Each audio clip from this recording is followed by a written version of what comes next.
By 21, I felt financially secure. I paid myself a pretty high salary. When I sold the business, we had over $2 million in cash inside the company. This is Andrew. He built Bizness Apps to $10 million a year, then exit for 8-figure. After that, he built Acquire.com, the leading marketplace for startup acquisition under $50 million, where he's closed over $1 billion in deals. I invited him today to understand how to build a $10 million startup. He looks at all these different stats and companies and asks the question, why did they succeed? And comes up as like the biggest factor. In this episode, you will discover how to replicate his exact playbook from ID to exit, what to build in 2026 based on real data from Acquire.com, and why most founders are wasting their time working on the wrong ID. I've seen SaaS businesses sell for 0.5x multiple. You know, if I post that on Twitter, people will be like, oh, that's too low. So Andrew, a few days ago, you shared this tweet where you said,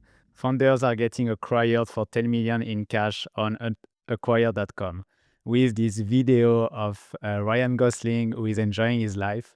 And I was like, I need you on this podcast to tell us how to build this company for 10 million to get acquired on Acquire.com. So my first question is, what is the difference between founder who actually build a $10 million company and exit, and the other founder who never do that? I mean, there's a lot of ways to get to 10 million in terms of what the business looks like B2B, B2C, bootstrap, venture backed. But the main thing that I always see is the traction on the business. So if you're going to sell for 10 million, you're usually going to be at 3-4 million in recurring revenue and profitable. So I think the big difference there is clear product market fit, tons of users, tons of customers, well-run operations, efficient as well. And then in terms of the exit, ideally the founder has stepped back a little bit, or at least hired a team to do a lot of the work for them. So they're delegating, they're not the single point of failure. And then, going to market and running a good acquisition process, putting time into the preparation, have good bookkeeping, clean numbers, clean metrics, all that stuff adds up. And do you see a difference, with the founder who actually achieved that? Are they smarter? Are they different? Do you think a really big difference between these founders and others who would never do that? Founders come in many different shapes and sizes. Some are insanely ambitious. Some are, quite lazy that just stumbled into a really unique opportunity. I'd say the separator though is just bias for action. One way or another, they were able to execute on the vision that they had and really bring it to life. And I think also sticking with it for a long period of time. Building a startup that sells for, north of 10 million, it's going to take years to build.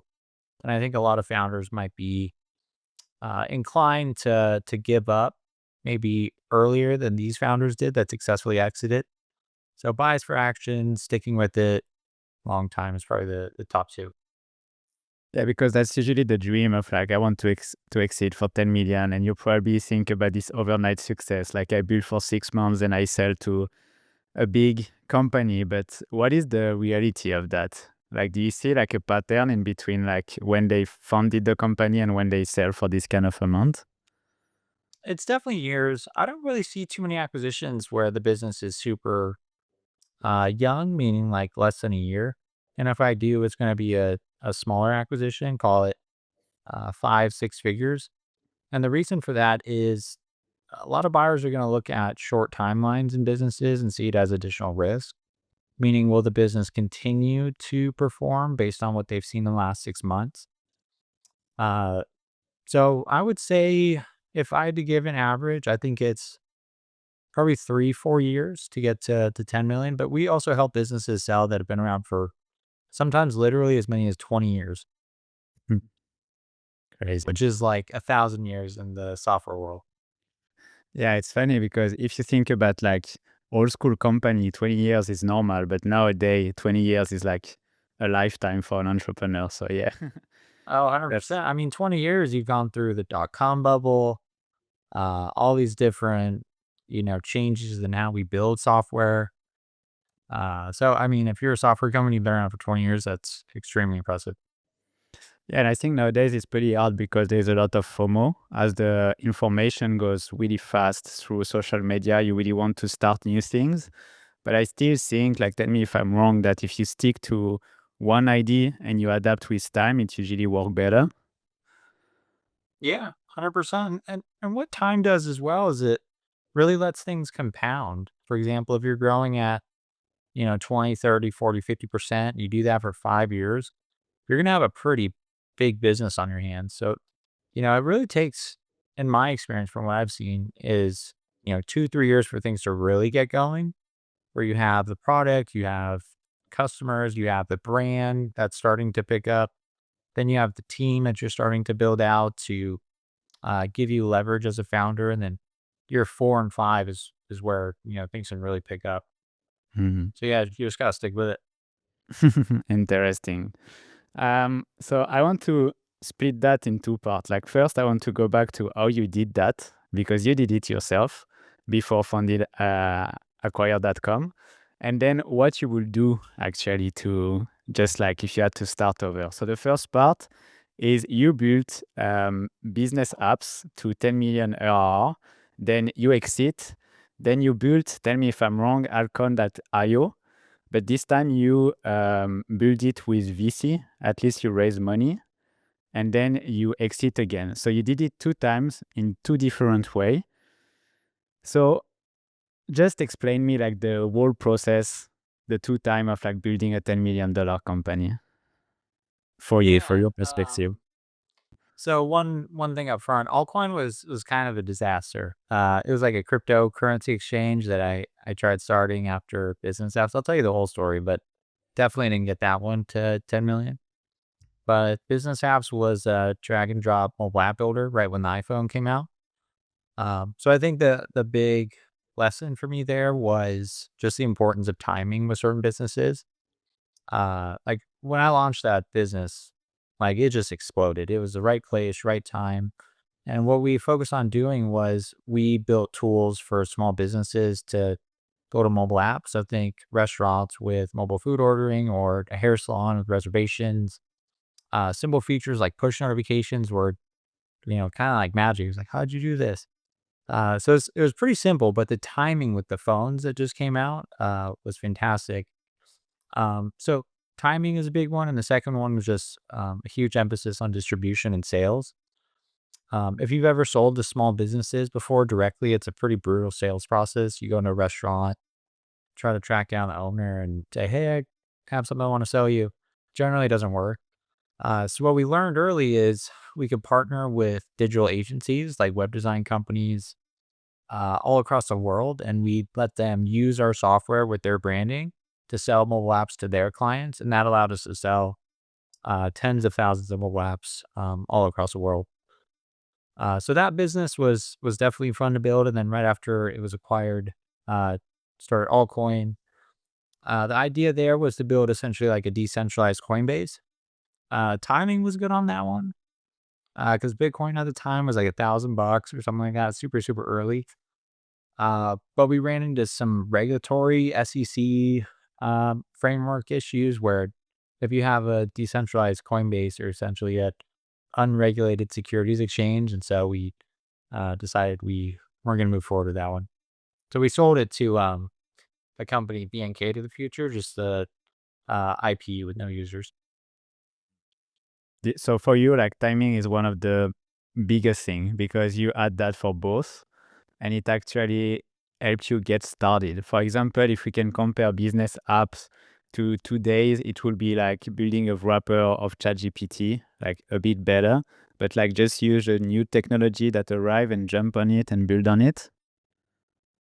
Yeah, 100%. Like if you think of some of the biggest businesses today, I think they were all part of a big shift in either technology or just how we view things in the world. Like Uber, the mobile phone came out and gave the ability to book a phone or a Uber taxi from your phone. That wasn't possible before the iPhone.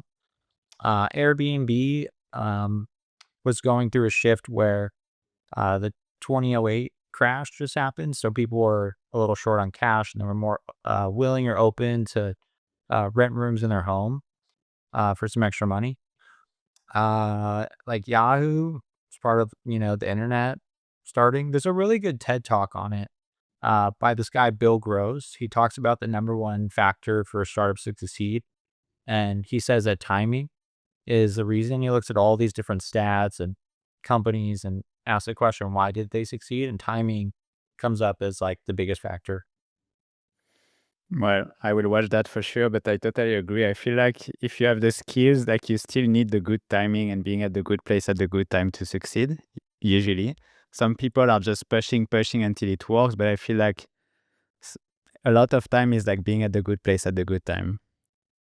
Yeah. And, I think we're going through a great time uh, to think of, very similar businesses rebuilt or reimagined.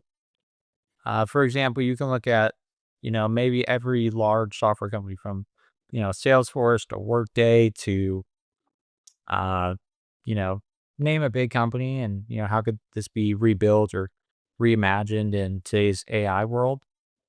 So I think there's a lot of opportunities with that type of thinking where, these were businesses built in, let's call it Web 2.0. And as we enter, this Web 3.0 where new possibilities are available because of AI, I think that could be really interesting. So you got the idea, you build it. When was the time that you actually understood, like, let's say with business apps, that you had to continue building it? Like you were thinking, okay, this one is the good one. I will continue building it until I reach this kind of crazy amount of money. I think after I got a few customers, for sure, the original idea, I just thought it was going to be like a fun side project. The idea I had for it, because I was in college at the time, and so I was thinking, I don't want to get a job. I want to keep running a business. How do I keep doing that if I'm not making any money? So my goal with business apps was just to make like 2, 3 thousand a month or something, just pay for my rent, so I could keep working on different ideas. But it just became really obvious. Based on the sales that we were making so quickly. Because without business apps, the only way to develop a mobile app was hiring a custom developer, and that would cost like $50,000, and a small business does not have $50,000 to spend on mobile marketing. And so we just, we're really hitting on a pain point, and we could kind of feel it with the businesses that were signing up and paying. So I'd say like right away, I'd say probably within like first 30 days. How many employee like in your team did you have before actually achieving 10 million ARR? At its peak, I believe we had, about 75 employees all across the world. A lot of them were based in other countries. We had a full engineering team in China, of all places. Kind of a funny story how that happened. I hired one engineer off Upwork 'cause I'm not technical, and I ended up just hiring all his friends, and they had like a software house in China. Then we had a team in Ukraine. We had support person in France. We had people in South America. We had designers in the Philippines where if small businesses wanted to pay us to just set everything up and design the application, we had a whole team that would do that. And then we had an in-person team here in the States, in San Francisco and San Diego. So I've been, there like building something and then scaling it. And I think that the hardest for me was like to go from a builder, solopreneur kind of state to actually hire people and become a manager and manage the team and make them build something even bigger. How did you learn that phase to actually do the switch between building business apps at the beginning to actually make it a big company with 75 employees? Yeah, I got really lucky. I had this mentor. His name was Christian Freeland. He started a company called Build.com. He also went to Chico, where I went to college, Chico State. I met him there, and he took me under his wing and taught me everything that he knew building that company. For context, Build.com is basically like Home Depot online. I believe they do like 1 billion in sales a year or something like that. But he sold the company when he was 35 for, I believe, 50 million. And then, so Christian Freeland was a huge help. I would email him all the time with questions. What do I do next? How should I be thinking about things? He's like a business, just maverick. Like he's one of the smartest people I've ever met. Cool guy too. So just a lot of mentorship through him. And then I also was a part of this CEO peer group called 10X CEO. It's like a invite only CEO college type thing. You get together like six of you every quarter and write down your top priorities. And they have like frameworks for how you should operate as a CEO. Cause I wanted to get better. I wanted to, you know, really, because with business apps, I knew I was 21 when I, built the business. We had product market fit really, really fast. We were growing into millions in revenue. And I knew this was probably like the best opportunity I'll probably ever have. So I really wanted to maximize it. So just learning and then reading a lot of books. Yeah, just mentorship, CEO group, reading a lot of books. I think the mentorship part is something funny in a way because you say that you had a really great mentor.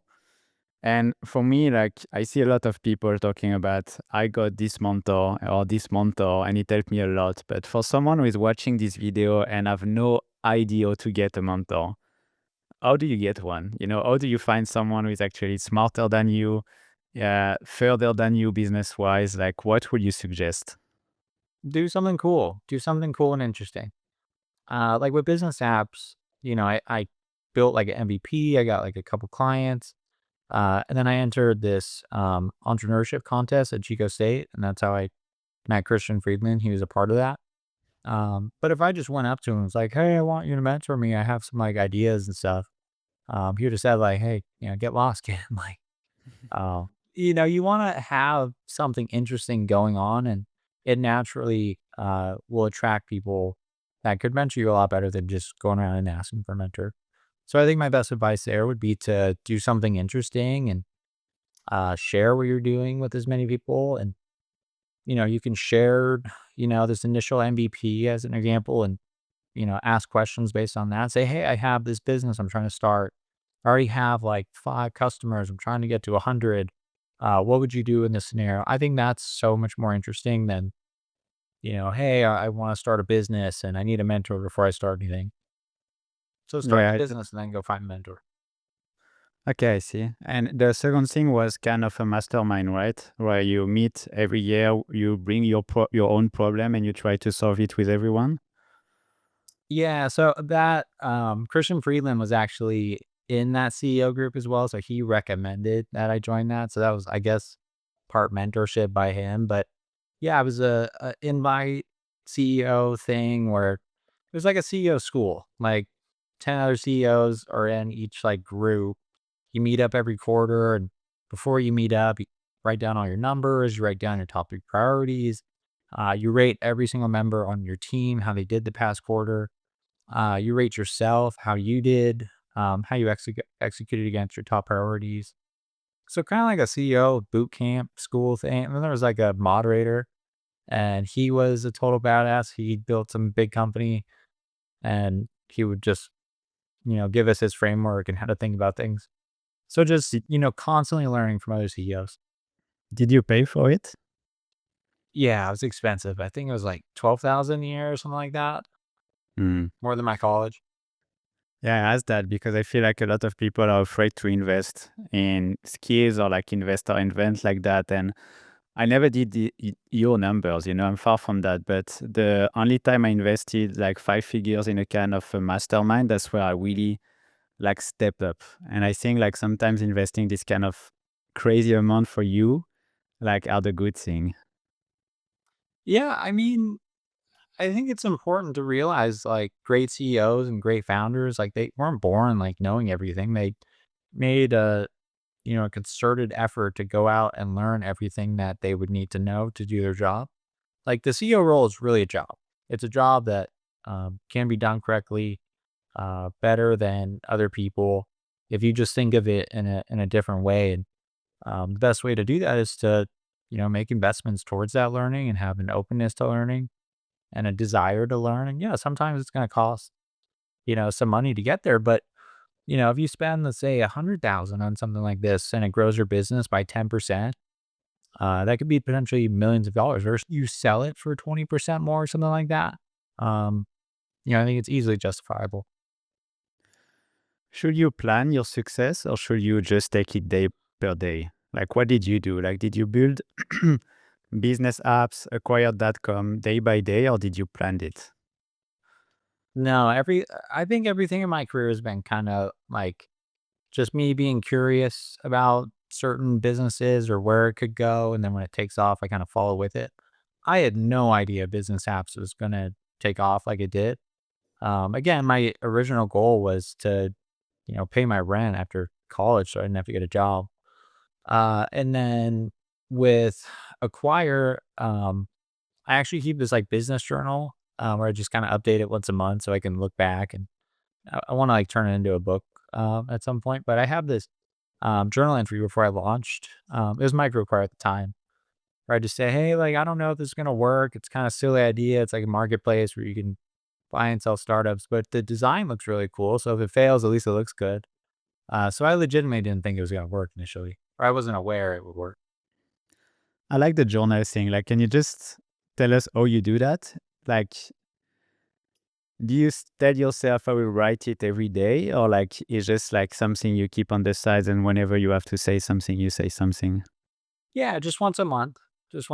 And I just write like an update of like how things are going. Just, it takes like 60 seconds. Like this happened, this happened, this happened, this happened.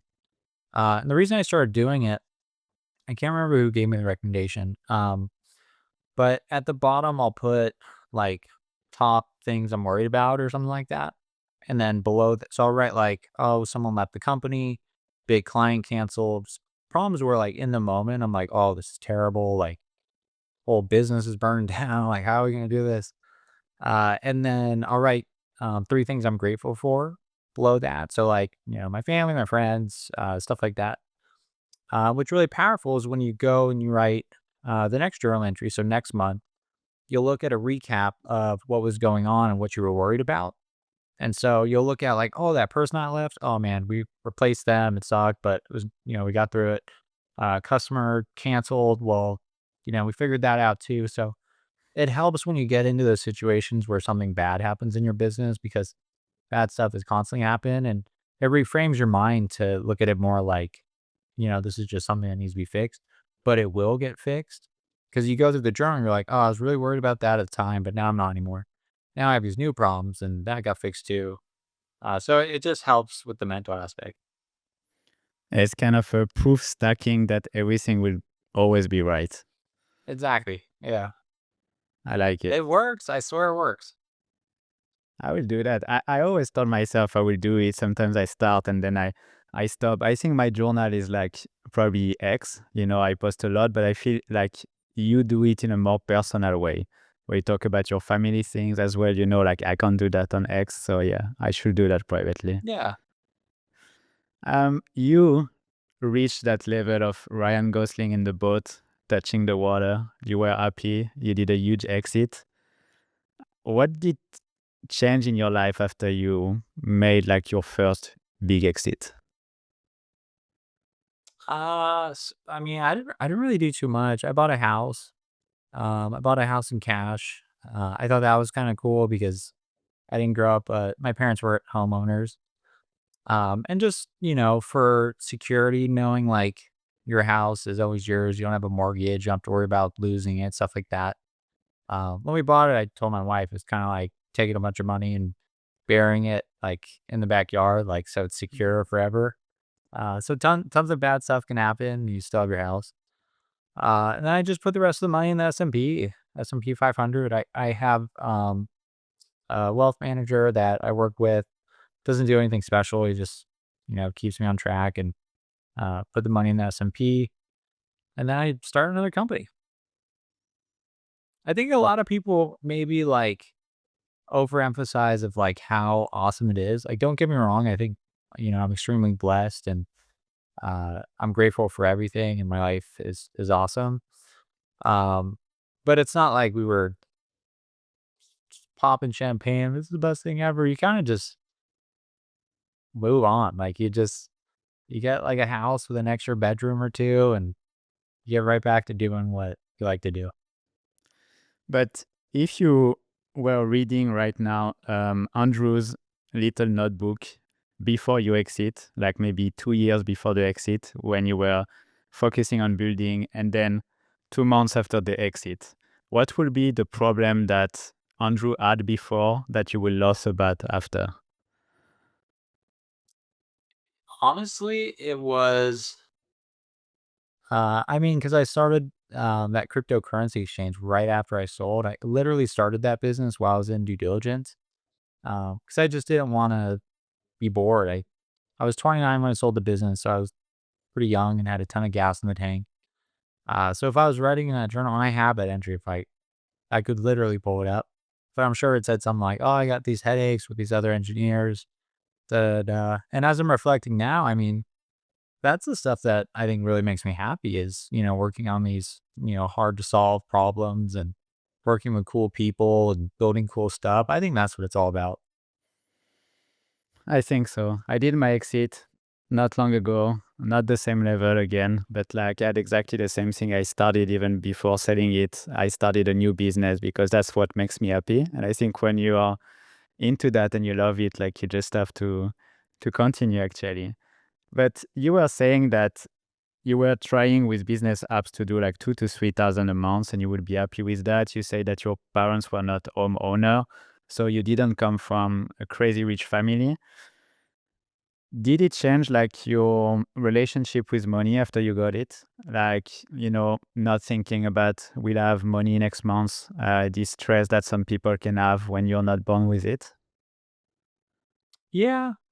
I mean, the thing with business apps is, it was a very profitable business. So by 21, I felt financially secure. I paid myself a pretty high salary.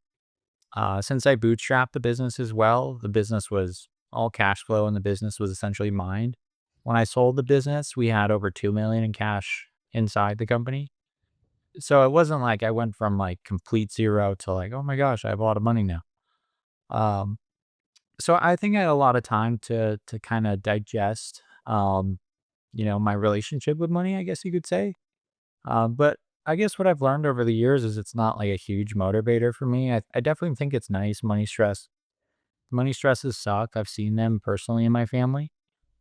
Nothing crazy, just enough to kind of, wish they weren't there.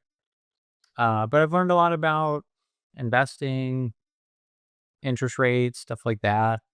I still think it's all boring. So I think more than anything, just haven't really had to worry about money. I think has been great and has allowed me to focus on things I like to do, which is building. Amazing. And one last question about your story is what is the biggest lie about entrepreneurship that you figured out after all this time? I think a lot of people think they have to raise a bunch of money to be successful as an entrepreneur. I think that couldn't be further from the truth. I'd actually argue that you'll make more money as an entrepreneur bootstrapping your business or focusing on the cash flow of the business. Um, so I'd say either that or um, people not understanding that most of the game, in my opinion, is sales and marketing. I think that's probably a widely accepted one now, but at Bizness Apps, we built and sold software, but I would still tell the company internally, I'd tell everybody that we were a distribution company, even though we sold software. Our main focus is distribution. I say that a lot right now. Let's say like Jenny AI or Cluely, for example. Like, a lot of people talk about them that they are more a marketing company than actually a software company. But that's exactly what you're talking about right now. Yeah, I think you need to toe the line a little bit. Like you need to still have a good product and a marketing strategy that makes sense. Um, like I think Cluey is an interesting example of this recently with kind of the viral marketing that doesn't necessarily attach to the product. I think that's TBD to know how effective that is. But yeah, business apps, like our main focus was establishing distribution partnerships with every agency on the planet that we possibly could. We translated our applications in, 30 plus different languages. And to execute a company like that, you would need a ton of venture capital if you were going direct to small businesses.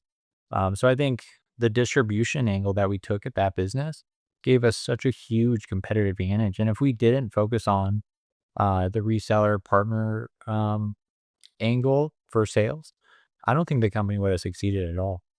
And I think you could say the same for a lot of companies today where, if they don't have that competitive edge in how they acquire customers, it's going to be really challenging. I think as it becomes more and more easy to develop products for the companies that don't have a competitive distribution or customer acquisition advantage, it's going to be really hard to succeed.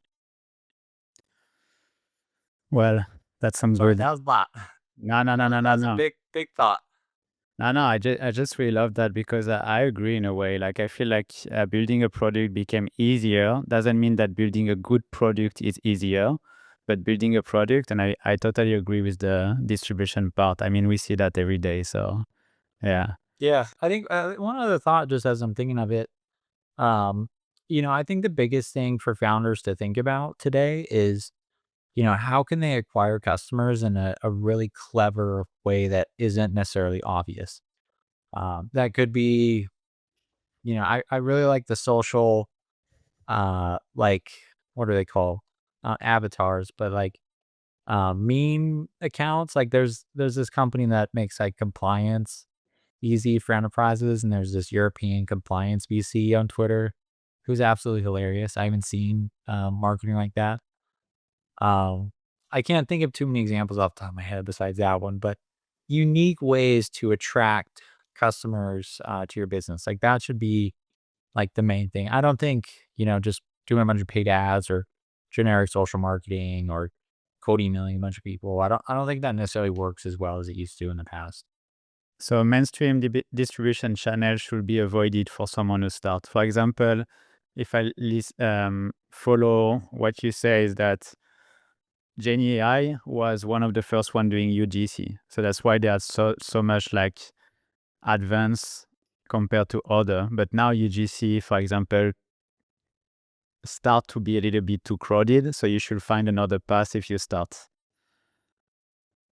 Yeah, I guess what I'm saying is you need to find a distribution strategy for your company that everyone isn't doing. Because when everyone is doing it, it's not as effective. There's a saying where marketers ruin everything.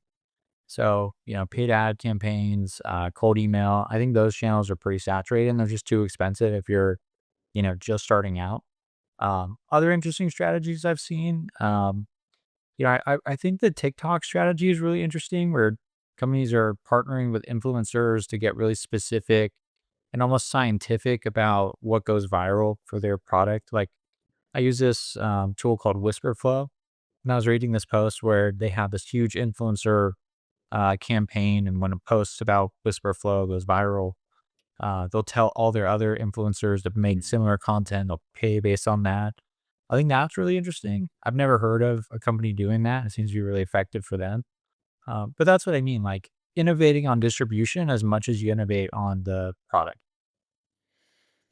Amazing. Now I want to switch to something else because it seems like you stop building, but you keep building.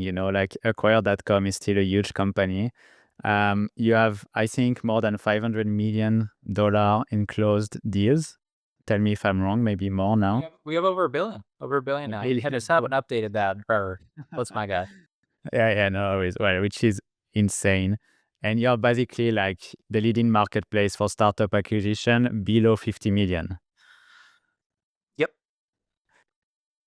Did you build acquisition.com the same way that you built the two company before? Maybe not Altcoin, but Bizness Apps. Did you use the same playbook or was it different? Yeah, one thing that I've always done um at all my companies is I try to tell a story that really resonates and kind of goes beyond what we do and what we sell. Like as an example of business apps, we had a very heavy press focus strategy. So we were in TechCrunch a ton. I was a guest author there, VentureBeat, New York Times, Wall Street Journal, that sort of stuff. Because Twitter and LinkedIn wasn't like a great place to share your story. Like it had to be through the press. There used to be a term called tech crunch back in the day. I feel so old now. But anytime we had news, anytime, like we have a partnership or a product update or literally anything, like we released an Android app, we do an exclusive with TechCrunch, we pitch them the story. The writer says, I'm busy. We pitch them a month later, we give them some time. We were maniacal about press because that was like the best way to get um, in the ears of potential customers. And then fast forward to altcoin. So Business Apps, we were riding the shift with mobile and small businesses. We were helping small businesses compete for their customers against these mega brands who could afford a custom mobile application. That was kind of the story that we told. At Altcoin, we also got a lot of press for that company, even though it wasn't successful. And what we were doing is we were championing for people to trade cryptocurrencies securely and safely. We would talk a lot about how other exchanges had been hacked in the past. And then at Acquire, originally the kind of the story that I tried to really tell was, the story of what I went through and achieved that Business Apps where, you know, didn't raise a bunch of venture capital, sold the business. It was a life changing outcome, almost like championing, small businesses, and you don't have to build $1 billion company to be successful. So what I'm trying to say is across all the companies, there's usually a brand message or a brand story that kind of resonates with people and people could champion behind and essentially root for your company, regardless of if they're going to be a customer or not. Did you learn that yourself? Because I read the book, for example, Build a Story Brand a long time ago. Like, is this something you went through, like learning how to be a good storyteller for your company, your brand? Not necessarily, no. Honestly, I just read TechCrunch a lot. In college, that was like my favorite publication. They aren't the best now. I'm not a fan at all now. But I just always wanted to get a company in TechCrunch. So I kind of learned how the pitches work and types of articles they write about. And I really liked, a few other companies like Marketing at Steel Inspiration. Because what we did is we made it easy to develop mobile marketing tools for small businesses, apps, websites, etc. And so I'd look at like Weebly and like Wix, and there's this other website builder, Yola, how they position with small businesses and they were championing small businesses. And I'd kind of, piece from what I saw already working. But I've read Story Brand, great book. Yeah, I don't recall reading it when I was running that company. yeah, I think for me it was a long time ago, but I just like the concept is exactly what you're talking about, actually. So for you, you have to build a pitch even if you don't raise money.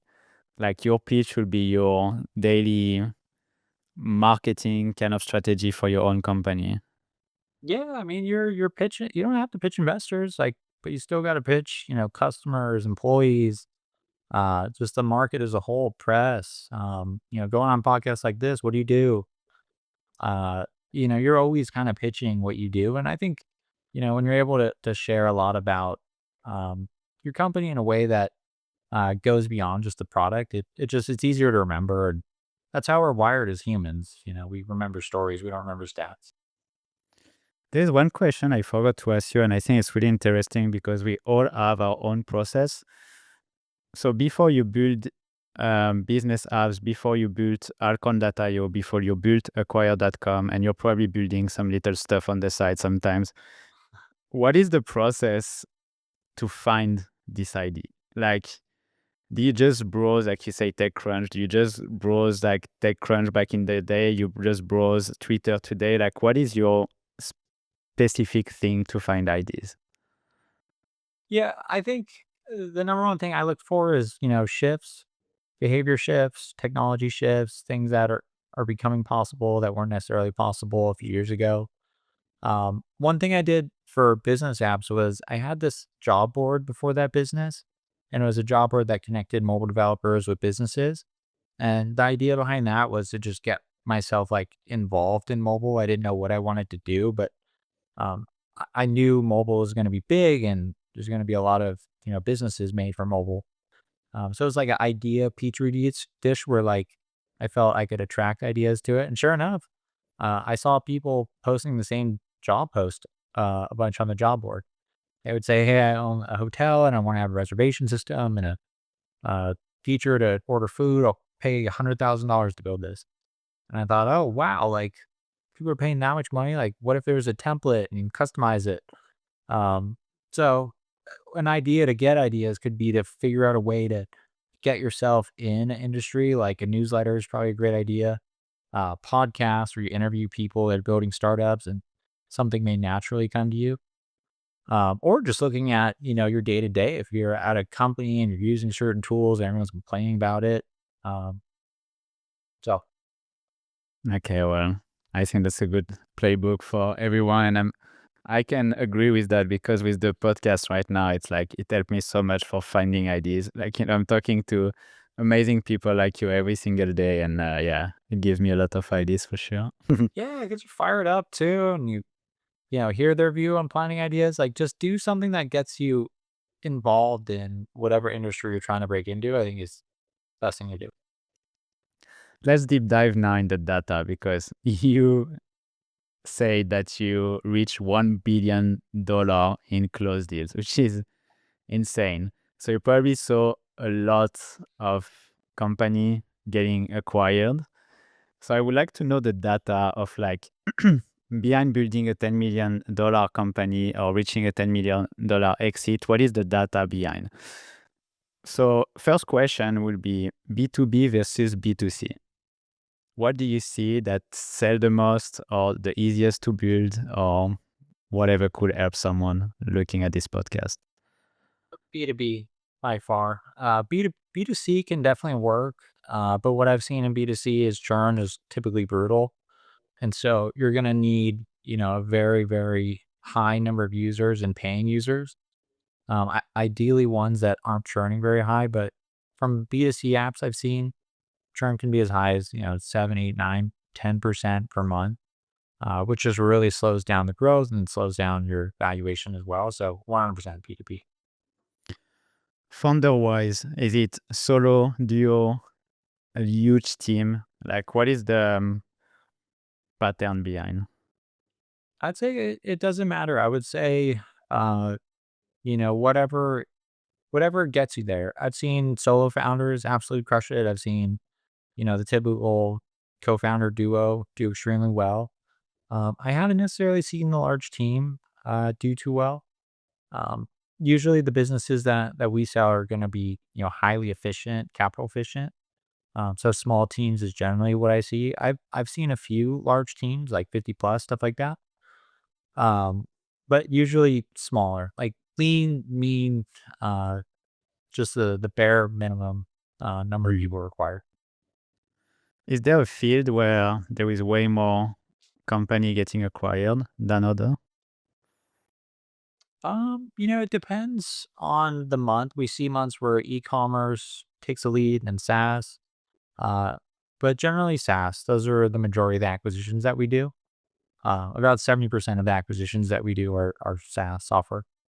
But in terms of like specific industry, it's all over the place. It's everything from, a hosting company to, real estate specific SaaS to marketing focused or a mobile app or something like that. It's all over the place, but there's nothing that says like this is the niche that you should focus on. VC or bootstrapped? We've only helped a couple venture backed businesses sell, and when we do, it's generally not the happiest story to share. And what I mean is, usually the founders kind of burnt out. The first people that are gonna see money when the company sells is the investors, and the founder doesn't walk away with generally that much. But 95% of the businesses we sell are bootstrap. I'd say bootstrap. Interesting. What is the data that actually impressed you the most or like surprised you the most based on like everything you sold so far? Um, hmm, Most surprising. Just how important competition is in the acquisition process. I've seen SaaS businesses sell for a 0.5x multiple. If I post that on Twitter, people will be like, "Oh, that's too low. No, like, how could you sell a company that's so low? And I just say, look, like, we just match buyers and sellers. Like, if you want to pay more, feel free. But when there's no other buyer competing for the business, and that's the only option the founder has, it's better than not selling at all. Um, so and then you might ask, well, how do you get a higher multiple? Generally, it's always competition. Having multiple buyers in the process, multiple offers, being competitive with the process. I mean, you receive one offer, you let other buyers know, you negotiate the price upwards, and close based on many interested parties. There's a saying: if you have one buyer, you have no buyers. Uh, what I used to think is, a buyer comes up to you and they're like, "I want to pay 10 times revenue for this business," and you're like, "Oh, amazing!" But it's much more tactical than that. Mhm. So if I listen to you right now, it's like I should build a B2B SaaS in whatever field, have a lean team, and what's the difference? Yeah, bootstrapped. And what you just said actually, which I totally forgot. Uh, It was on surprising stat is just the importance of having multiple buyers competing to acquire the exactly. business. In in a competitor market. Competitive So market for B2B sure. competitor market, lean team with a SaaS has way better chances to get acquired for big multiples and big amount than other things. 100%. Okay. And what is the red flags that actually people who want to acquire see in a company and are like, I will never buy it? Uh, red flags in an acquisition process could be, numbers that don't make sense. Messy financials. I can't tell you how many times I've given that advice out because it's so true. It seems so basic. But with a lot of buyers, there's just a bare minimum, no exceptions made expectation of what they expect to see when they first start speaking with you. So they sign the NDA, and then there's no P&L, there's no, uh, you know, financials broken down for them to see. It's really hard for them to take the acquisition seriously based on that. So I think not being prepared is a big red flag because no one wants to waste their time. And high churn is another one. Bad reviews online. Uh, surprises. Surprises are terrible for acquisitions. Hmm. And if I listen to you right now, I'm building the next $10 million startup.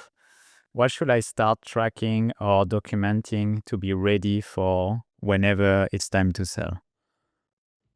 Everything, literally everything. You don't necessarily have to, but if you want to like have the bow on everything, like I was talking to this founder, we've had probably one of the best acquisition processes I've ever seen with us, and he did something super interesting. Anytime an employee would have a question, he would record a Loom and send it over to them just in case anyone else ever had the question. And so we had this data room just full of all this information on every single aspect of the company, how it runs, who does what and when. It wasn't an overly complicated business, but he just essentially documented like everything and had like a clear operating manual. So that's like the overboard option, but the more you have, all the better. But if you're just thinking like, I want to be reasonable here, like I don't want to document literally everything from day one, I would recommend having a good bookkeeper when you start making, you know, a few thousand a month. Like, if you're getting into like hundreds of thousands, definitely have a good bookkeeper, have a P&L, stuff like that ready. Uh, and then just documenting, from a high level how things operate within the company, like, you know, who does marketing, what are your top channels, how does support work. You can do just simple like 10-minute looms with those or 5-minute looms. So it doesn't have it to be anything overly complicated, but financials is a big one. Hmm. Is it a red flag for a company to not be a US LLC or US based? Because there's a lot of people like me, I live in Indonesia. I have this kind of company, and often your country try to scare you about the fact that it will not be taken seriously to have a company in another country. So is that a big red flag for you? No, no, because generally all acquisitions under $10 million are going to be asset sales, meaning the actual business entity is not being purchased. It'll be left behind with you, and then just acquiring the customers and the product and the IP, and all that fun stuff. So it actually doesn't typically matter at all. That's good to know. Yeah. When is the good time to sell? I mean, when the business is absolutely crushing it and you feel like it can keep going, that's usually a really good time, but it's very hard. I can't tell you the amount of founders I've spoken to that regret not selling at one point. You hear a lot of from founders like, oh, like I regret selling, that sort of stuff. I know very few of those founders, surprisingly. But the amount of founders that I know that regret not selling when times were going really, really well is pretty high. So when things feel like you can't get any better, that could be a good time, or just when you're burnt out, when you want to move on to something else, you want to cash in your chips. That's why I sold. That's why I sold business apps. I just ran the business for 8 years. I was tired. I wanted to do something else, and it's the end of the road for me at that company. Not necessarily the best time to sell, but I think that's when it makes a lot of sense. Mhm. Yeah, I'm in the same boat. I sold it a little bit too late, lost like probably half of the price, but I just Oh, wanted same to here. scrap. So, I'm happy about it at the end. Dude, at Bizness Apps, if I had sold that business like 4 years earlier, so I would have had 4 years of extra free time, I think I would have sold it for two, three times more. Yeah, But but just you're right. you don't know in the moment. No, you never know. But it's always a good thing. I mean, like, I don't regret it because I still sold it because I had a reason behind. It wasn't just the money, it was to, go to the next chapter. And I think it was probably the same for you. So it's fine that way. 100%. Now I have to pick up your brain for a last exercise that I like to ask everyone is if you had to start over in 2026, what will you do from ID validation, distribution, and building the product, of course? I got to answer that whole thing, or could I just give like an idea? You can give an idea, whatever you want. If I was starting over, I'd probably do exactly what I told you. I'd probably start a newsletter. I'd start interviewing a bunch of AI experts. I'd narrow in on the industry. Off the top of my head, I would look at something like Workday, a big clunky HR system, and is there a boring B2B app in there that I could build to be more usable, less friction with AI? Have a blog about some boring HR thing. And this could be applied to, maybe it's Salesforce. Like maybe you're making like the new CRM, or maybe you're rethinking how, small businesses market with their customers. I think the business house model, like you can just take out the mobile app builder and put something else in there. What tools are small businesses using today? I'm sure it's something with reviews or communicating to their customers through text, email. Is there an opportunity to do that for a very specific industry? I think that was my biggest mistake at business apps is we went super broad. Could we go very specific, meaning like only serving pizza shops that have a bunch of items and want ordering? Something like that. But I'd start with a newsletter, interview operators in that market, learn their pain points end to end, and use AI to build something. And then, anyway, you have all the playbook to build a 10 million startup before because you already gave all the sauce. But you gotta get lucky. Like you gotta get lucky. You gotta get the timing right. Is there anything else that, like, someone watching this podcast wants to build, like, this kind of big company and this kind of big exit is still missing after everything we talked about? I- I'm I'm positive they are. It's there's a lot to it. And, I unfortunately don't know everything. So I hope I've been helpful. But if I could give any other advice, I'd say just continue to learn. Like the game has completely changed in the last 2-3 years alone. So just figure out ways to just always be learning, and always have your hands in something where if a good opportunity comes, you're able to spot that opportunity, and you're also in a position to act on the opportunity. Well, Andrew, Thanks a lot for your time. I'm sure this one will help a lot of people. At least it helped me. So thank you for your time. And yeah, I wish to have you soon again. Yeah. Thanks so much for having me, Fly. I appreciate it.